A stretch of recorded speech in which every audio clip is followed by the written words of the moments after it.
우크라이나 전쟁의 중재자로 명성을 떨치는 터키의 에르도안 대통령이 한국에게 파격적인 조건을 제시했는데요. 초대형 프로젝트인 이스탄불 운하 개발에 있어 한국에게 몇십 년간 독점 운영권을 제공할 것이라고 선언한 것인데요.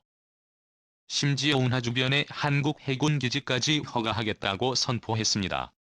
이에 전 세계의 이목이 한국에게 집중되었다고 합니다. 이뿐만 아니라 터키는 한국에게는 엄청난 지원을 아끼지 않는 상황. 어떻게 된 일인지 지금부터 자세하게 설명해 드리겠습니다. 테이프를 끊자 우레와 같은 박수가 터져나왔습니다. 터키 현지에서 열린 이번 행사에 김부겸 국무총리와 터키의 에르도안 대통령이 참석해 양국의 우위를 다졌는데요. 2018년 시작된 천억 한리대교 개통식은 화려하게 막을 열었죠. 유럽과 아시아들의 꿈이 있는 프로젝트로 길이는 물론이고 규모나 양식면에서 세계 최고의 프로젝트로 꼽힌 하나콜레. 대교는 순수 한국의 기술이 사용된 프로젝트로 한국 건설의 위엄을 보여주는 흔적이었습니다. 총 길이는 35만 63m로 주탑과 주탑 사이의 거리가 세계에서 가장 긴 현수교입니다. 터키 공화국 건국 100주년을 기념하기 위해 2013 주탑 사이의 거리를 지정했죠. 이전까지 세계 1위 현수교는 1918년 준공한 일본 아카시의 껍데기로 총 길이 1991m에 달하는 길이었으나 이번 토끼 건설로 일본제 1위 현수교 타이틀을 뺏기게 되었습니다. 다리가 위치한 다르다넬스 해협은 물살이 빠르고 수면 아래의 토양이 단단하지 않아 건축업계 사이에선 최악의 프로젝트라고 불릴 정도로 악명이 높았는데요. 그러나 이 어려움을 모두 극복하고 건설에 성공하면서 한국은 전 세계 현수교 건설 최강자의 위명을 뽐낼 수 있게 되었습니다. 이순신이라고 불린 옛 CYSK 에코플랜트는 경쟁업체인 일본 기업을 제치고 수주에 성공했죠. 터키 정부로부터 12년간의 운영권을 받은 이들 기업에게 수많은 해외 정보의 러브콜이 쏟아졌다고 합니다. 이 모든 것을 주관하면서 한국 건설의 놀라운 업적을 가까이에서 지켜본 터키 에르도안 대통령은 자신이 공약을 건 3대 프로젝트 중 하나가 완성되면서 한시름을 놓았다고 하죠. 에르도안은 대통령에 취임하면서 3가지의 메가 프로젝트를 제시 터키 국민들에게 꼭 3대 프로젝트를 완수하겠다며 공개를 벌였죠. 그중 하나가 2차 나갈레 대교였습니다. 취임 당시에는 불가능하다고 했지만 한국이 보란듯이 이를 성공시킨 것인데요. 내건 발언 공약은 이스탄불 운하와 이스탄불 신공항 모두 다 미친 공격이라는 평가를 받으며 터키 내부에서는 반대의 목소리가 높았는데요. 이유는 공사 난이도는 물론이고 완공하는데 엄청난 돈이 들어가기 때문입니다. 설사 이 프로젝트에 들어간다고 해도 완성도까지 보장을 만난 건설사는 거의 없다고 해도 과언이 아니죠. 에서도 가장 최악의 공약이라는 평가를 받는 이스탄불 대운하. 마르마라 해와 흑해 사이에 총연장 45m 폭 400m 규모로 인공수로를 만드는 역사인데요. 이스탄불대의 운하가 만들어지면 자연적인 바닷길인 보스포루스 역에서 서쪽으로 30에서 40km 떨어진 곳에 또 하나의 운하가 생기는 것입니다. 이 운하를 추진한 배경에는 운송난이 있었는데요.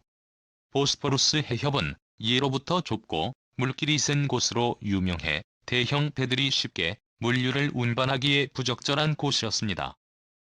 특히 러시아에서 출발한 물류가 흑해를 출발 보스포루스를 지나 지중해와 홍해를 간다고 가정했을 때 보스포루스는 골치 아픈 장소였죠. 에르도안은 조심스럽게 지나갈 수밖에 없는 보스포루스 해협을 극복 몰려간 국가로 거듭나기 위해 인공수로를 만들겠다는 무모한 계획을 세웁니다. 난이도는 물론이고 비용도 만만치 않은 이 프로젝트에 욕심을 보인 에르도안은 한국의 성공의 꽃이 되어 한국을 이 프로젝트에 끌어들인 것이죠. 무조건 성공시키기 위해 한국이 운하 프로젝트를 성공적으로 완수할 경우 한국에게 몇십 년에 달하는 독점 운영권을 제공하겠다고 선언까지 했는데요. 심지어 마르마라의 주변에 한국 해군 거점 기지까지 제안하며 한국 잡기에 나섰습니다. 만약 그렇게 된다면 중동 지역에 한국 영토가 생기게 되는 상황과 극적인 조건에 한국을 포함한 전 세계가 충격에 빠졌습니다. 그만큼 에르도안은 이번 프로젝트에 사활을 건 것이라 할 수 있습니다. 세계에서 괴짜 지도자로 꼽히는 이들 중 단연 한 손가락 안에 드는 인물로 터키의 에르도안 대통령을 꼽을 수 있는데요. 그는 고집을 꺾지 않는 인물로 유명합니다. 인플레이션이 확대되는 상황에서 재무장관이 금리를 올리자고 건의하자 인플레이션을 잡기 위해 금리를 낮춰야 한다고 주장하며 피에르 반터키 재무장관과 기싸움을 벌이기도 했는데요. 경제 상식으로 보면 인플레이션을 잡기 위해 시중에 풀린 통화량을 줄여야 하는 것이 일반적이나 에르도안 대통령은 금리를 낮추는 것이 물가를 낮추는 일이라 믿고 고집을 거꾸려 들지 않는 모습을 보였습니다. 를 참지 못한 유투피의 일본 토끼 재무장관은 사직서를 제출 장관직을 포기하는 일까지 벌어졌고 에르도안은 자신의 주장을 꺾지 않고 기준금리를 15%에서 15%로 인하하는 모습을 보였습니다. 연이 재무부 장관의 말처럼 인플레이션은 잡히질 않았죠. 실제 금리는 마이너스에 달할 정도로 통화량이 급속도로 늘어났고 터키 화폐인 리라 원은 기축통화인 달러 대비 40% 높게 추락했습니다. 이 경제가 흔들리는 가운데 에르도안 대통령은 자신의 역점 공약인 이스탄불 운하를 꼭 추진하고자 연구 용역을 발주대략적으로 얼마나 많은 재원이 소모됐는지 계산을 했는데요. 적인 계산만으로도 600억 터키리라 건설 금액만 한화로 약 18조 원에 달하는 금액이 책정되었습니다. 에르도안의 계획은 단순히 운하만 있는 것이 전부는 아닌데요. 운하를 중심으로 좌우에 도시까지 짓겠다는 계획까지 있었습니다. 터키 내부에서는 당연히 불가능하다는 이야기가 나왔지만 다른 사람의 의견을 듣지 않은 에르도안은 무조건 성공시키고자 일정을 강행하면서 건설 강국으로 유명한 국가들을 대상으로 공문을 보내며 이스탄불 운하에 지원해달라는 요청을 했죠. 이에 터키 시내에서는 무리한 공사 일정을 강행하는 에르도안의 반대 전직 해군 제독은 물론이고 군인들이 반대 서명을 하는 시위까지 벌였습니다. 그러나 에르도안은 터키 검찰을 동원해 이들 퇴역 군 제독을 체포 103명의 성전 참여자 중 10명을 구금하는 강수를 두었습니다. 반대 시위를 벌인 이들은 1936년 보스포루스 해협의 통행자유조약 몽트레 협약을 준수해야 한다고 주장했는데요. 몽트레 협약에 따르면 해역 관리권은 터키에게 주어졌지만 민간 선박의 자유로운 통행이 보장되는 선에서 관리가 가능했습니다. 터키가 이스탄불 운하를 지으려는 시도는 해역 관리권을 터키가 방치하려는 시도임과 동시에 협약을 무력화하는 시도이기에 이를 반대한 것이라고 말한 것인데요.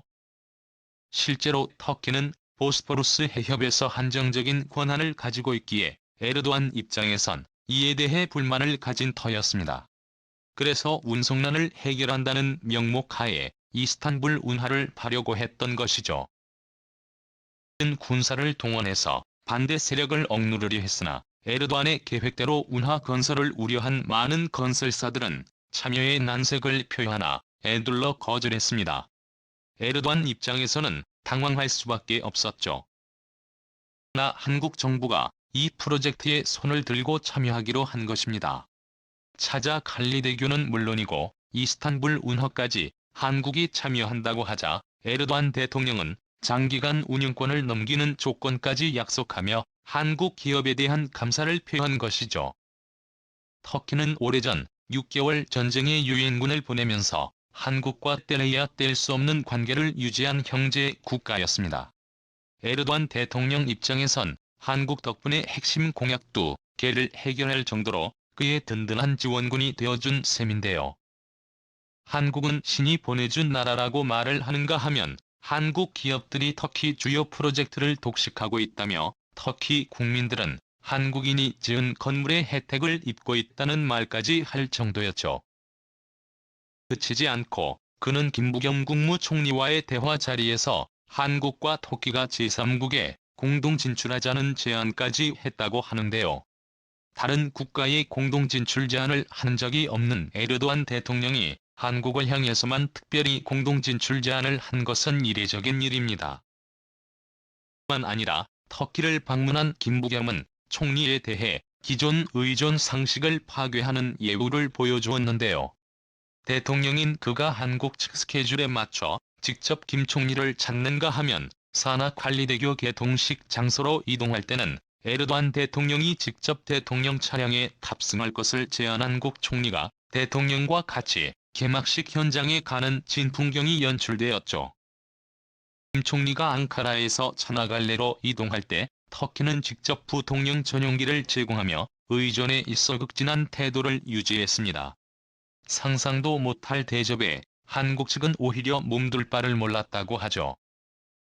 한국의 기술을 최고라고 연신 외치는 에르도안 대통령 덕분에 한국의 경제 영토는 점점 넓어질 전망인데요.